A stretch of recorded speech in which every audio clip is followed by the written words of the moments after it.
এক নাবালিকাকে ধর্ষণের পরে আগুন দিয়ে পুড়িয়ে মারার অভিযোগে 3 অভিযুক্তকে যাবজ্জীবন সাজা শোনালো দক্ষিণ দিনাজপুর জেলা আদালতের অতিরিক্ত দায়রা জজ। শনিবার সন্ধ্যায় জেলার অতিরিক্ত দায়রা জজ সন্তোষ পাঠক অভিযুক্তদের সাজার নির্দেশ দেন। পাশাপাশি 10,000 টাকা জরিমানার নির্দেশ দেন তিনি। অনাদায়ে আরও 3 বছরের জেল।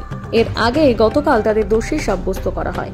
সরকারি আইনজীবী ঋতব্রত চক্রবর্তী জানান, 2020 সালের 6 জানুয়ারি বিকেলবেলা কুমারগঞ্জ বিধানসভা এলাকার বাসিন্দা জয়িকা এক নাবালিকা বাড়ি থেকে বাজারে শাল কিনতে বেরোনোর পর আর বাড়ি ফিরে আসেনি। বাড়ির লোকজন সে ফিরে না আসায় অনেক খোঁজ খবর করার পর তার কোনো খোঁজ পায়নি। পরের দিন সাফানগর এলাকায় বেলখোর এলাকার এক কালভার্টের তলায় ওই নাবালিকার অর্ধদগ্ধ দেহ স্থানীয়রা দেখতে পেয়ে পুলিশে খবর দেয়। কুমারগঞ্জ থানার পুলিশ খবর পেয়ে ঘটনাস্থলে পৌঁছে ক্ষতবিক্ষত আত্মরা অর্ধনগ্ন দেহ উদ্ধার করে।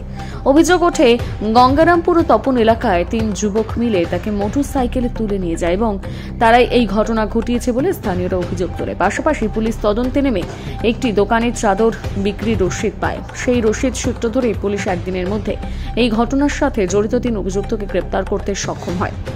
এই 3 অভিযুক্তের মধ্যে 2 জনের বাড়ি গঙ্গারামপুরে এবং একজনের বাড়ি তপনে। পুলিশ সূত্রে জানা যায়, ওই 3 সাজাপ্রাপ্ত ব্যক্তির নাম মহবুর মিয়া, পঙ্কজ বর্মন, গৌতম বর্মন।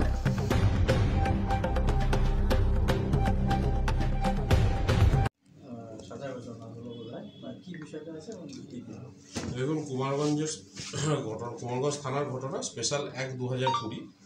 এটা একটি মার্ডার কেস ছিল এবং এই কেসের বিচার চলছিল লানের রেডিজে ফাস্টফুড সন্তোষ কুমার পাঠক সাহেবের ঘরে। আপনারা আগেই জানেন যে গত কালকে সন্ধেবেলায় মানে বিকেলের দিকে লানের কোর্ট এই মামলার যে 3 জন আসামি মাহবুব মিয়া, গৌতম বর্মন এবং পঙ্কজ বর্মন, এই 3 জনকে IPC 302, 201 ও 34 ধারা দোষী সাব্যস্ত করে।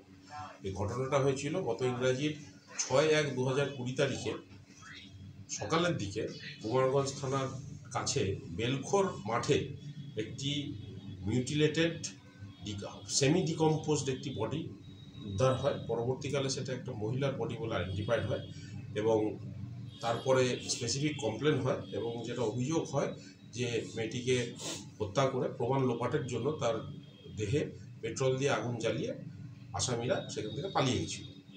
আজকে অন পয়েন্ট অফ সেন্টেন্স দুপক্ষকে শোনার পরে লানেট কোর্ট 302 ধারায় যাবজ্জীবন সশ্রম কারাদণ্ড, 10,000 টাকা ফাইন, অনাদায়ে আরও 3 বছরের বিনাশ্রম কারাদণ্ডের আদেশ দিয়েছেন এবং 201 ও 34 ধারায় 7 বছরের সশ্রম কারাদণ্ড, 5,000 টাকা ফাইন, অনাদায়ে আরও 2 মাসের বিনাশ্রম কারাদণ্ডের আদেশ দিয়েছেন।